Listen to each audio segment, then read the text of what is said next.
Oh. Good evening. I see we have the hardcore of these people who are really still interested in getting great content. So this is good. We filtered already. To make a brief introduction, my name is Fabian Westheide. I run a venture capital firm with a focus on artificial intelligence. This is a topic which is mainly mine in interest, and AI has something to do with Industry 4.0. So then we have Evelyn. Yes, I asked her before what she's doing, and she told me she's helping to disrupt businesses, like business development and so forth. Energy is her field, like energy sector. She's doing some investments, accelerator, so she has all the experience. What I like is that her husband was a speaker today too, so it's a family business. Yes. Yes, with Jochen, he explained me he is doing critical infrastructure, which will be something very important. Yes. Andreas, you are taking charge of like prediction analytics, right? You're using machine learning AI to figure out before things break. Yes. For, in this case, certain cases. Yes. And with Simon, yes, you have to know him because he runs his own robotics company, which is a key trigger, and I will ask him why this is good. So, our topic is the Industrial Revolution 4.0, where are we heading? And I asked myself first, what is Industry 4.0? Because this is a buzzword. It does not really have a core definition. And also it's a buzzword defined by the German government. So I asked someone from Silicon Valley, do you use 4.0 over there? They're like, what is this? Then they don't use this term. So in theory, the first industry was mechanical one, you know, steam engine, coal, and so forth. So the second one was mass production plus electricity. The third one is supposed to be computer and automation, where I say we are right in the middle of this. And then the fourth, which is supposed to come now, is cyber physical systems. And this is a term I seldom use, and that's why my first question is, and we go in the order, how do you define Industry 4.0? So for me, it's intelligent machines making autonomous business or owning autonomous business decisions. Yes, for me, short, that's why. It's next. First of all, a wake-up call for each and every company in the digital age. And then it's less a definition, it's more a recommendation to companies here in Austria or in Europe. I think four things are very important. To adopt an ecosystem mindset, to compete in this environment and to stay ahead of the curve. Then it's very important to follow data and algorithms, of course, it's digital. And also very important to build emotional ties with your customers. And this is not so learned for the typical industry, to bring the customers into the ecosystem. And finally, of course, to have a kind of open innovation philosophy, to open up the mind for wide-ranging partnerships. And this is really challenging. Okay. Jochen, your definition. My definition of Industry 4.0 is intelligent, digital, connected processes. And when we talk about processes, I'm also talking about the production process, I'm talking about the supply chain, and in the end, also about an intelligent product, which is the consequence of the production process. And perhaps you know the term of a digital twin.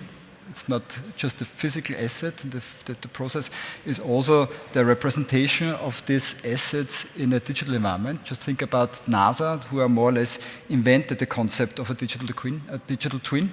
Yeah, because the space shuttle, when it's out there, you don't have the physical proximity. Yeah? But nevertheless, you need the connection to maintain and to operate the systems. Yeah? And you can use this concept also to improve the performance of your production, and at the end also to have connected devices. And out of these connected devices, you can also build new business models. So the concept Industry 4.0 is more than just a lean production, it's a change of the business model. Okay, so we have machines, we have whole environment and culture, we have processes, so your take. Yeah, I mean, for us, obviously, the focus is on robotics, which we see as the highest form of cyber-physical systems, because they are the most complicated form of it.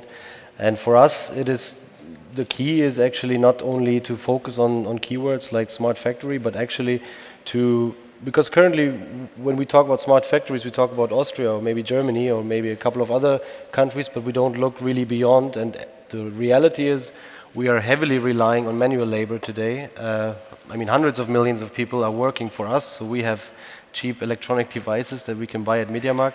And we see actually the revolution that we actually are able to help everybody I mean, relieve people of tedious and possibly dangerous work. And that's what robots are for. And we want to make them accessible for everybody. That's, for us, the revolution. So as you said, the robots are very important for Industry 4.0 and for the process. Tell us, what is so special about your robots? I mean, we already have existing ABB and KUKA, so what do you do better? And second, what is your vision like? We spoke about this before, where you want to go and head to, because this is something very going along. Yeah. So what is, I mean, as I said, we are relying on hundreds of millions of people doing manufacturing in the world, and we need them because they have a sense of touch in order to assemble things for us. And our robot is the first robot with a real sense of touch, so he can actually do assembly work. And that is the key feature. And where we are going is we introduced a new way of operations of robots, because we operate our robots app-based, so you don't need any knowledge of a robotic system anymore. You just use our knowledge, which we encapsulate in apps. And at some point, end of this year actually, we're going to distribute our app development platform, so everybody will be able, actually for free, through our web store, to generate even more knowledge on that system, just like in a smartphone world. So the vision is, if you need a robot later and you buy one hardware, but you just install the app like household or keeping this, or in your production you just say, oh, I need a robot today for this, and you download it. And this is cool because it reminds me of at the Matrix, yes? You want to know Kung Fu, you press a button and at least your robot knows Kung Fu. It's exactly like the Matrix. Yes. But faster. Good. Andreas, you're doing prediction analytics, and I'm pretty sure this is another buzzword. So explain us in a use case, please, what this is, because this is also a very strong part of Industry 4.0. So what we are doing is predictive analytics for the health of a railway switch. That's, for example, one use case. So everybody's talking about digitalization, but the reality is that today hundreds or thousands of people walk out and doing visual inspection and writing manual protocols in very, very hard environments. So that can be either manufacturing or, like in the use case I just explained, the railway network. So you have to go out and be next to a train that's passing by with 300 kilometers an hour, and then measure manually in the rain, in the winter, in the summer, in the heat, writing a protocol and then determine your maintenance cycle. So this is how the industry works today. And so what we're doing is that we bring in sensors in the field, actually measure the relevant physical parameters to describe the assets, to create kind of a digital twin and predict after how many trains that pass by which worker has to go out with which tools to repair that asset ahead of time before it breaks. So you say first you save working time, you make it safer for them, and I assume you also, it benefits that the train tracks will be broken less often because you can predict before. So basically you increase the availability and the train punctuality, and on the other side you save costs and decrease the risk. So this is a very good example, because this is one of the key elements of examples of 4.0 is you know the use before it really occurred and existed. Yes, you plan everything because the customer really knows that he needs the good. Yes. Okay. So, Evelyn, what do you think will change in business models? I mean, today you produce something, you have a retailer, and he's distributing it and he sells it. What do you think will change? Or do you see new business models there, so ways to earn more money, or where you need to adapt yourself as a company? At the moment, I see both, actually. Let me start differently. I'm active on both sides. On the one hand side, I form and build startups. My first startup was founded in Israel, and we deal with big data, with machine learning and deep learning algorithms in the field of energy transformation. So if you are on the side of a startup, you have all the possibilities and hopefully also the ability to be disruptive, to dig into a field and try to be successful with the resources you have. I worked also before I got or became an entrepreneur. I worked on the other side. I was in different management functions. If you are part of a management team in a large company, it's a bit different. I would say it's more complex and more complicated to be successful in a very small part of a value chain because core business is key, and we all know, we do not know if this core business will work also in 5 years from now, in 10 years from now, and especially this digital process, this transformation process, brings a lot of uncertainty, and the key factor is exponential development, and you do not know when this point will come, this tipping point, and this makes it so difficult for established companies. So if you ask me how to form these innovative business models, I can't give you an easy answer. My answer is to form a perfect ecosystem with a mindset where you bring together both the established knowledge and expertise of a learned industry. And it's also important to have this fresh and new ability and these skills and bring it together and try to form new innovative business models. And it's more this trial and error process which is so important to get to this point. And therefore I always say we need this culture for all these developments. I know if we as a startup talk about it, we do not care, but on the other side, the answer is not so easy. And there is no single answer. The response is very comprehensive and integrated. Okay. So, Jochen, you said at Business.com you have charge of critical infrastructure, which I would say are server farms, for example. Sort of. Server farms, yes, server farms, everything. So for me, this is the backbone of Industry 4.0, or everything. If you have big data, you have robots, everything, you need servers to run everything.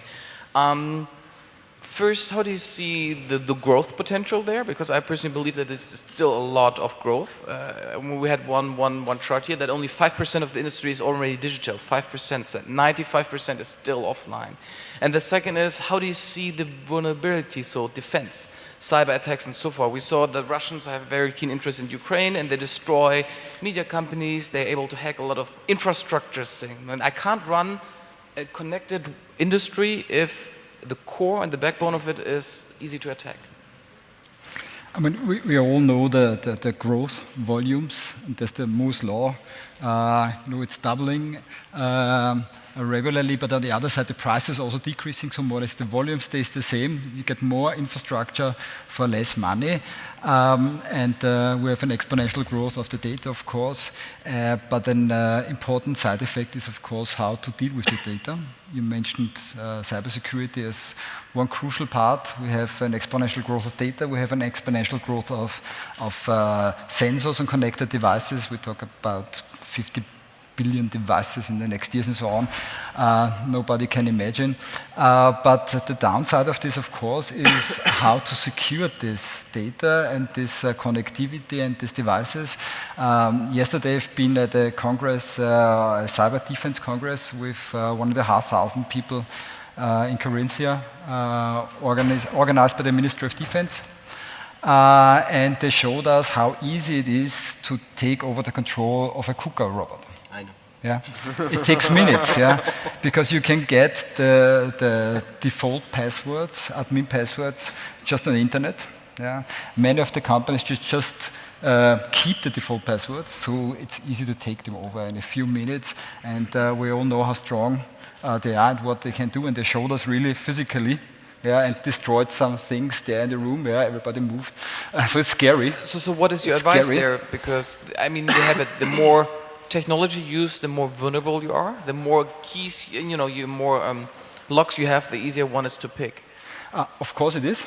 That's the downside. So when we talk to our customers, it's always something that you have to do in parallel. On the one side, if you talk about digitization, yeah, you also have to talk at the same point in time about how to secure this assets, this project and so on that you're planning. And this is the reason why we also have a 724 Cyber Defense Center, because many of our customers, for them it's impossible to operate such a defense center. Yeah, 724, So you and not just to analyze it, but also outsourcing? to So I outsource the security part? can outsource the security part, yes. And it's not just about just monitoring and analyzing the security incident. It's also the question how to react and how to implement the measure. Yeah. And this is something that normally the corporations cannot do because they do not have these broad skills and 724 operation centers. And this is something that critical infrastructure providers like we can offer. So an example for Industry 4.0 is, for example, if you want to have Adidas shoes today, yes, you go in a store, but you also can go on the website, customize them, and they print them with a 3D printer back in Germany. So what I observed is also reshoring, yes, instead of outsourcing all the stuff to Asia, we start producing everything here. Simon said that you're producing the robots here in Germany too, Yeah. yes, and so forth. However, how do you see the term relevant for non-industry related companies? So what is with banks, insurances, media, service providers? Are they touched by this too? I mean, it's a mindset. Yes, it's a mindset that everything will be connected at the end. Are there other industries or other segments touched by this too? Or can they all just say, I don't need to listen anymore? Question to me? It's open. Honestly, this is not the open part. Yeah, okay. Our experience is that every industry is affected. Yeah, we're in a digital vortex. The question who is affected in the first phase and who later on. I mean, look at the media industry, look at the finance industry, even look at the utility industry more or less. If you look at the trend towards prosumer, in the energy sector, who needs intermediaries? Look at the technology possibilities that we have to also secure such transactions. So in my opinion, every industry affected with a different kind of maturity at the moment, but you have to deal with this digitization. For some monsters and for some it's a great opportunity. Yeah, I fully agree. Each and every industry is affected. And that makes it so difficult for some verticals, because what the companies have also to learn is to break through industry borders. We are talking about underlying high-tech trends, and these high-tech trends are relevant for each and every industry. If we're talking about artificial intelligence, robotics, if we are talking about cybersecurity. Cybersecurity is a good example. Relevant for every industry, for utilities, for banks, for insurance companies. And this makes it also possible for some large companies from Silicon Valley, for example, to step into each and every sector. Yesterday they did Google search, today they are doing banking and insurance services. So, I would say we all would agree that we want Industry 4.0 and the integration to happen. That's why I'm with this business. So we don't have to start a discussion why this shouldn't be. What are the drivers for successful integration, and what are currently the challenges? And I start with the younger companies. So tell me, what is preventing currently you to be more successful? I mean, like, what blocks you to achieve what you're doing even faster? So I think companies do not adopt so fast because it changed the whole business process. So, like I said, you have manuals how you do things. They're 25 years old, and you have to, and 100,000 people in an organization working based on that manual. And now you have to change that. So that's scary. That's and this is what I think, this is the hurdle where you have to jump over. And what else is really important is that you can show a clear ROI on your use case. Because I think there's a lot of piloting going on in the industry, especially for IoT and first AI or IoT products and AI-based models. But the real implementation, larger implementations and real rollouts, they will need a clear ROI, because you do not digitalize for the reason of digitalization. You do that because you want a more efficient or a more productive organization. And this is why you're doing this. And this is why I think right now, in some industries, in some verticals, it's getting started, but some are far away from really implementing on large scale such systems. But you're working with Deutsche Bahn, and they are like old school. Yeah. Yes, I mean, The definition of old school. they are like, I mean, they started the accelerator as one of the slowest ones and so forth, but still you work with them. So there is a certain I think it's always, it always depends, like, can you really move from, and especially when you work as a startup, can you move from this innovation part to the real business unit? Because innovation will lead you, the innovation department will lead you nowhere. The reality is that you have to convince the business unit owner or the business unit managers that what you do is impacting his processes in a good way and make them more productive. And as soon as you get that, you get there, I think even bigger, larger corporations can be way faster than everybody imagined 10 or 5 years ago. Okay. Additional comments? I would maybe quickly say something to the point before, because it's highly critical for everybody to understand, is that the so-called classical automations or the classical robotic systems, they were never made to be connected to the internet. They were standalone monoliths and programmed on site.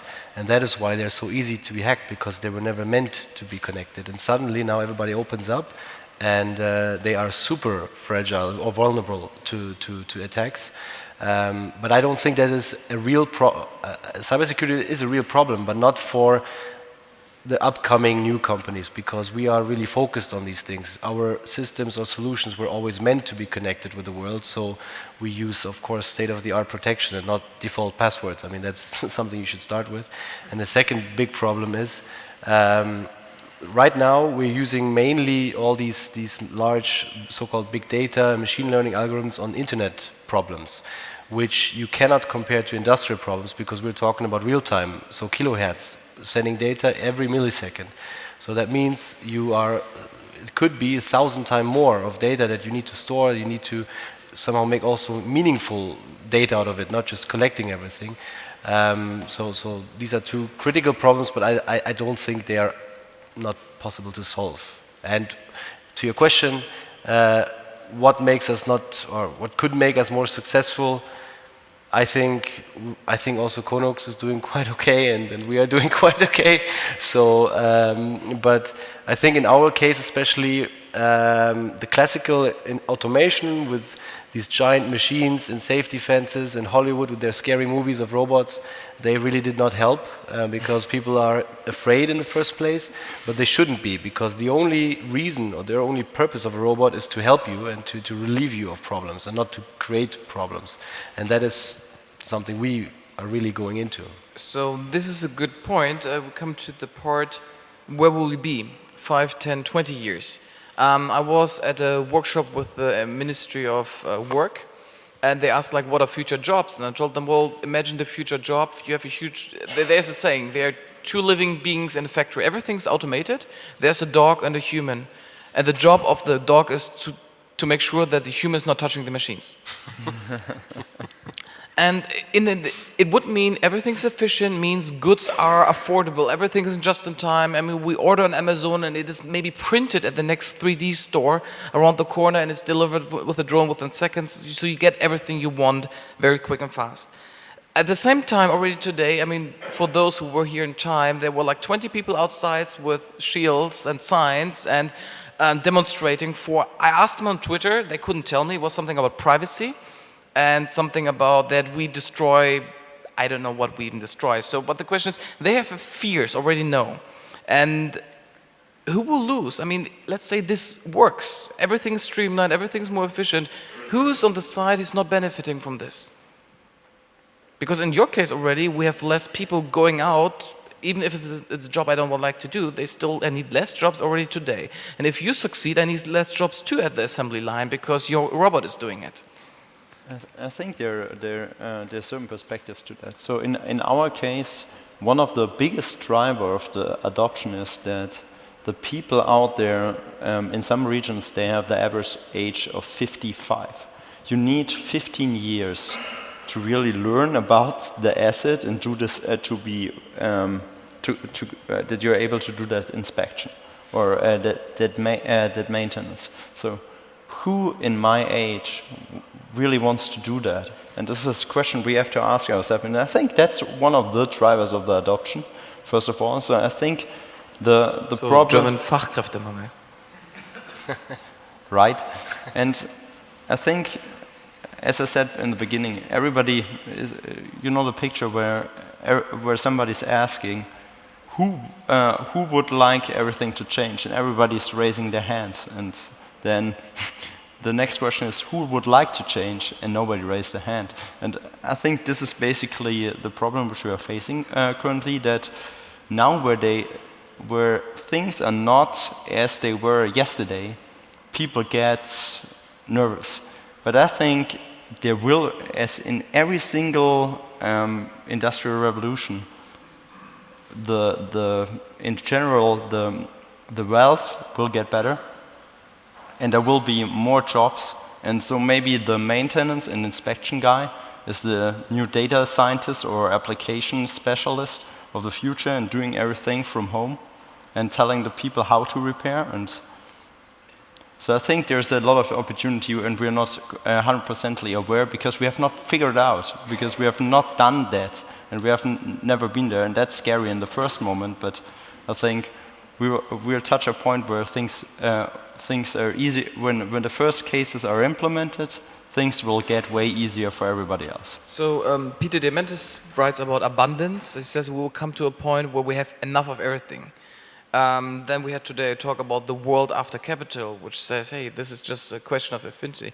However, does any one of you never has a conscience that you are still know in your back that you are able to adapt and your friends are able to adapt and you get wealthier in the whole process because you're on the right side, but there will be maybe 80 to 90% of society which don't adapt fast enough, don't have the education, the knowledge, or the willingness to do it? Have you never experienced that some people are left around? I mean, I just look at election results in certain countries and even in Germany, and there are definitely between 10 to 20 to 50% in most countries which say, I don't like the speed anymore, don't like where everything is heading here. And this won't get easier for them. I think this is super critical, and the reality is that we need to, and that is our responsibility, take as many people as early as possible and try to take them along everywhere. I mean, we ourselves, we're working together with the largest, I'm not sure what's the English word, but IG Metall, so the Employees Association, and the industrial, so IHK, we're trying to teach everybody as early as possible to use this new type of tool. In the end, it's a tool that you're going to use, just like a power drill. But sometimes you maybe say we don't see far enough, but that's also not looking beyond Europe, to be honest, because there is hundreds of millions of people, billions of people on this planet which are not doing, which are doing the work because they're cheap. Other people call it slavery. I don't know why we're not calling it slavery anymore, but that's it is slavery. It is what slavery is. It's just that you can change your contract from time to time to a new owner. I know, and I think we always have to see there is people left behind, and that is our responsibility in social economies I mean, to take everybody along. That's just the way we have to do it. And I think protesting against everything and electing parties that make big promises is not the right choice usually. Jochen, you're smiling, so your comment. I think, isn't it normal that things change? I mean, okay, now we're in the phase that everything is changing faster and faster, but isn't it normal? I mean, the company that I'm responsible for, we're 125 years old. Yeah, we've changed our business models several times in the technology area. Yeah. And it's a necessity for us to change continuously. And I would like to combine a few questions that you raised. First, what are the barriers at the moment? And if you look back at Industry 4.0, it's security, yeah? It's lack of skills, and it's how to integrate the legacy systems. Yeah? This is more or less, if you look at our customers, the barriers. If we have then the outlook next 5 to 10 years, yeah, what will happen for sure, and I agree, the workers who concentrate on routine tasks will have a problem. I mean, we will concentrate our activities on creativity, on design, on management of exceptions. But because of automation, routine tasks will be less and less. And you're also right, we also see the trend of reshoring because the labor arbitrage costs are getting less and less, and the automation level is getting higher. So it's possible to manufacture things also locally for the same or even lower amount compared to offshore productions. So everything is changing, right? Everything is changing in a more faster way, but isn't it normal? Isn't this the word that we have to adopt continuously? So Germany, Switzerland, Austria, the Nordics, my perspective is they benefit from this. I mean, we had just an election and we don't have an unemployment rate, and everyone says we don't have it. Well, because first, we don't make babies anymore enough, and the second is because we reshore, we have more production, high-tech skills here. But my personal fear is that in Africa and Asia, many people there who are depending that they produce something which we now produce here back. And I'm not sure if they can adapt and digitalize fast enough to be on the same wave or not, or even if the gap maybe will increase over the time. This gap is very large, very big. This is tremendous. So I would suggest we are always talking about technological disruption. What we need is also a social disruption process. And we have also to discuss these questions and answers for these solutions. And this we should start in a democratic world. This is the answer. Okay, so I know that 2 people here have to get a plane, yes, or a car. Yes, you get your personal car now. So my last question for everyone, do you believe that your grandkids will still have a job or still have to work when it's their time? Even if you don't have them yet? I hope not. You hope not. Good. Jochen? For sure, my son is in an IT school. Okay. Concentrating on security topics. Grandchildren. That's why I asked on purpose. Yeah. Okay. I'm optimistic. My daughter loves maths. Okay. It's a long way to go, but I think they will definitely have. I know a job. you're married with your company currently. Yes. Yeah, and getting more and more people. So will they work or not? Babies, everybody has a job. No, no. I think my grandchildren will have a job. Interestingly, I hopefully mine won't, because I hope that they will do something with their passion and that they go after what they will never consider work. Exactly. Do their passion as a job, because And that's the goal. Then it's a Berufung. That's the difference. I love what I'm doing. I love to work. Yeah. And that's wonderful. I think this is good. I get the overtime sign, but that's wonderful. So I say thank you. Thank you.